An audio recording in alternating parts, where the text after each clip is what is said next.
As long as you're thinking equal to your environment, you keep creating the same life. To truly change is to think greater than your environment, to think greater than the circumstances in your life, to think greater than the conditions in your world. And every great person in history knew this. Whether it was Mahatma Gandhi, Martin Luther King, the Wright brothers, Joan of Arc.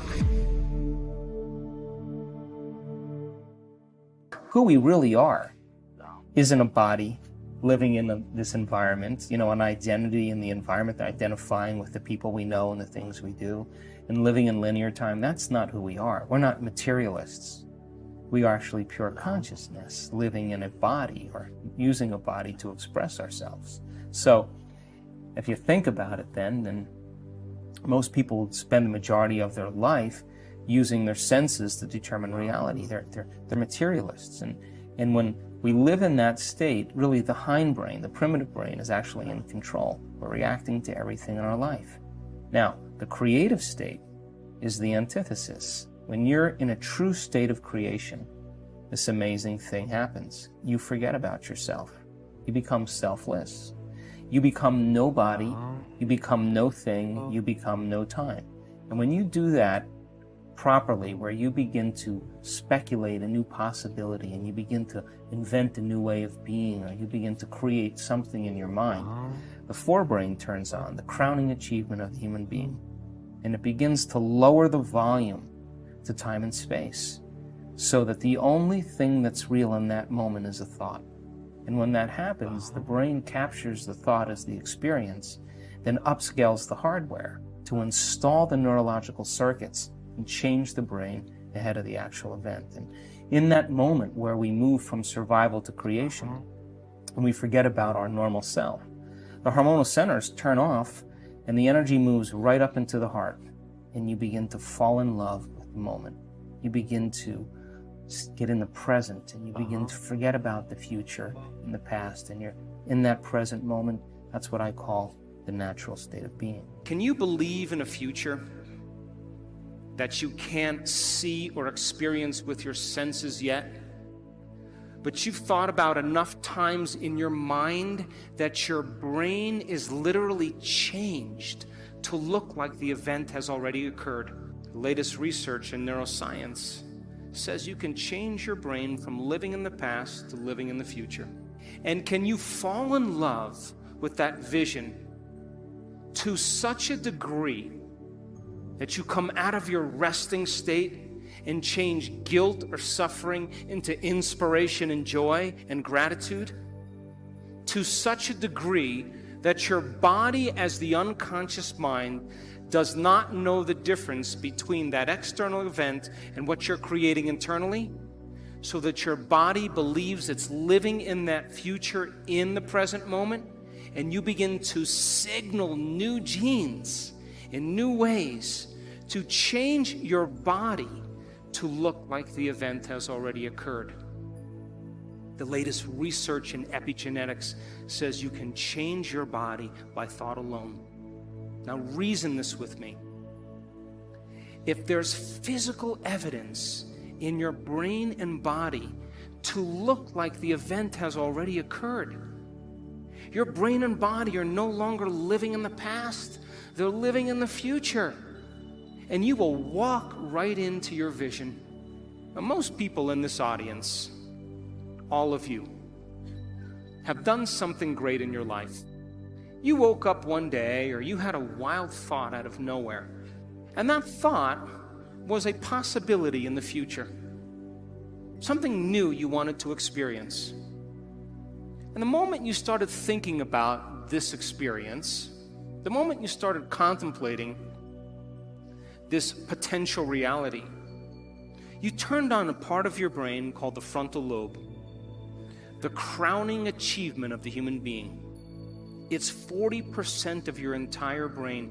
It is the creative center, and it has connections to all other parts of the brain. And the moment you said, what would it be like to be a leader? What would it be like to be successful? What would it be like to have this vision come true? The moment you ask that open-ended question, you turned on this part of the brain. Because the rest of the brain is just a bunch of automatic programs. And now the frontal lobe, the creative center, wakes up, and it has connections to the entire brain. It's the CEO, it's the boss, it's the symphony leader of the brain. And the moment you get creative, the frontal lobe begins to select different networks of neurons that are stored in your brain from things you've learned or experienced.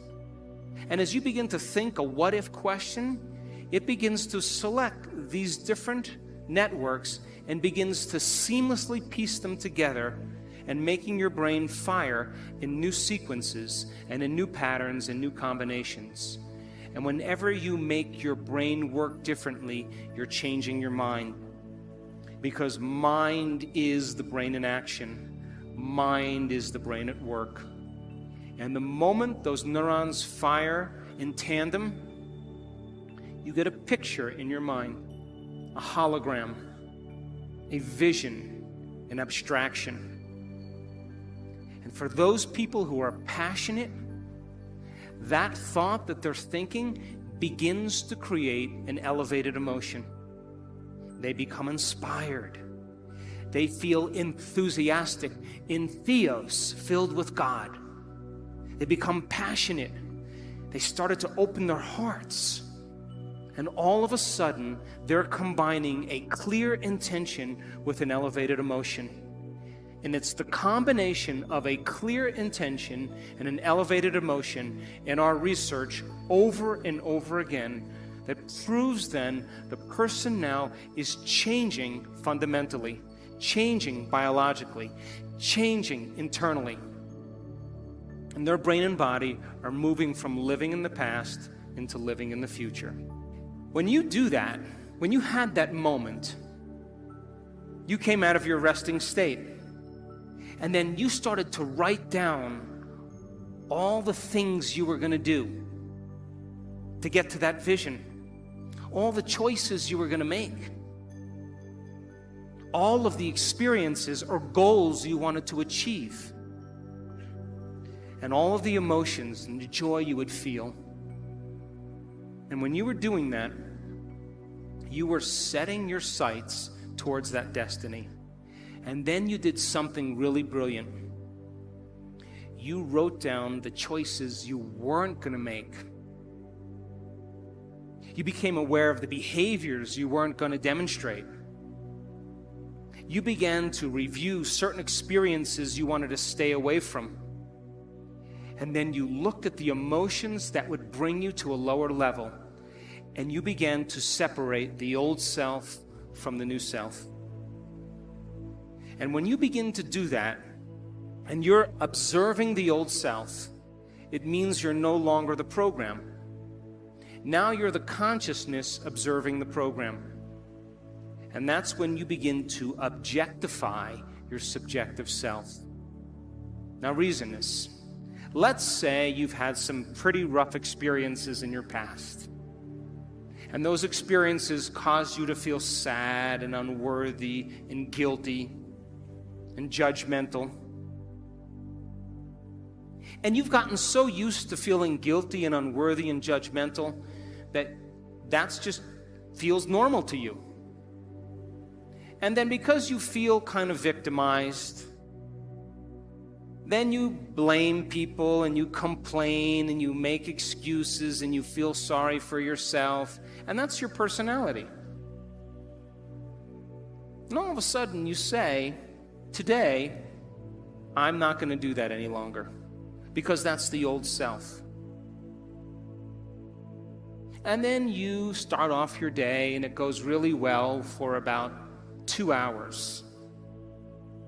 And then all of a sudden, the moment you realize that you're no longer making the same choices as the day before, you are going to feel uncomfortable.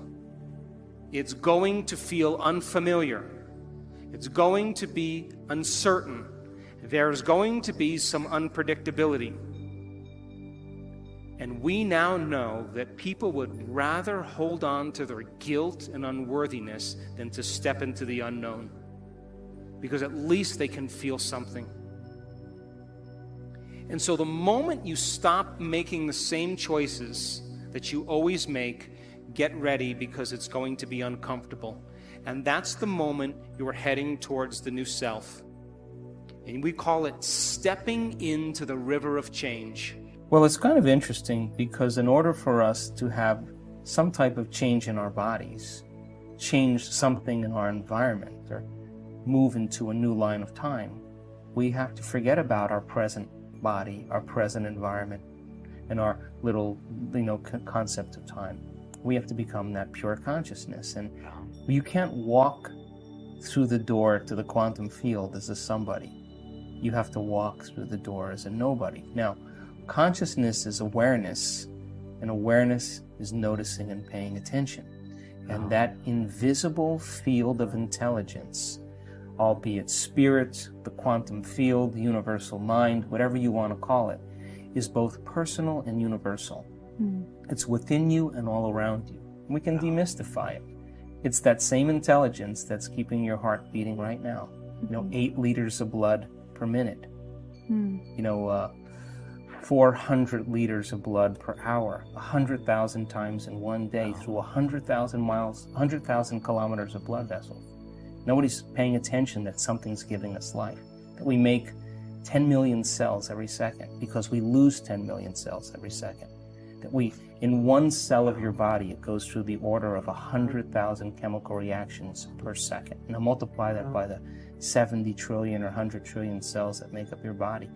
There's an intelligence that's giving us life, and most people never take the time to begin to interact with that consciousness, begin to give it a plan or a template, or begin to have it show cause in their life, because they're too distracted by all the emotional conditions in their environment that reaffirm those addictions that keep them distracted from that inner journey. So if you don't have your vision clear in your mind by the end of this week, all of this information is philosophy. It's theory. It's intellectual data that's stored in your thinking brain. But there'll be a certain percentage of people in this room that will apply this information, that will personalize it, that will demonstrate it. And those people who learn the information and store it in their brain and can repeat it, those people who start thinking about what they're going to do with it, as they begin to think about what they're going to do with it, they begin to install the neurological hardware in their brain, priming them to a new future. And when you take all of this information and you say, how am I going to apply it to my life?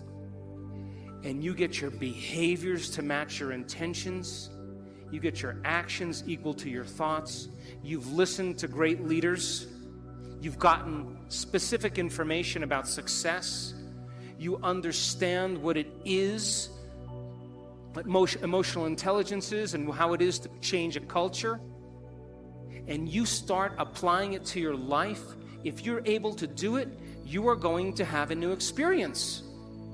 And that new experience is going to enrich the circuits in your brain, because that's what experience does.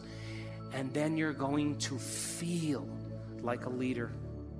You are going to feel successful. You are going to feel clear.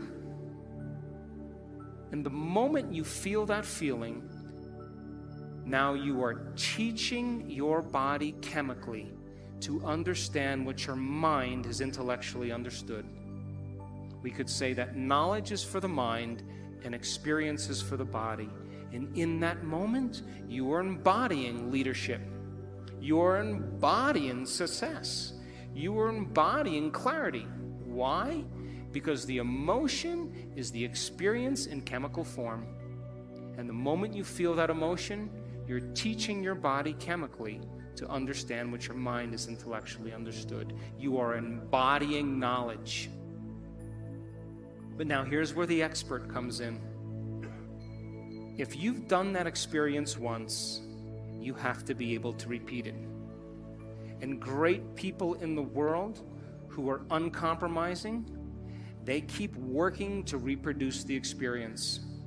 And if you can reproduce that experience over and over again, neurologically and chemically, you will condition your body to become the mind of it.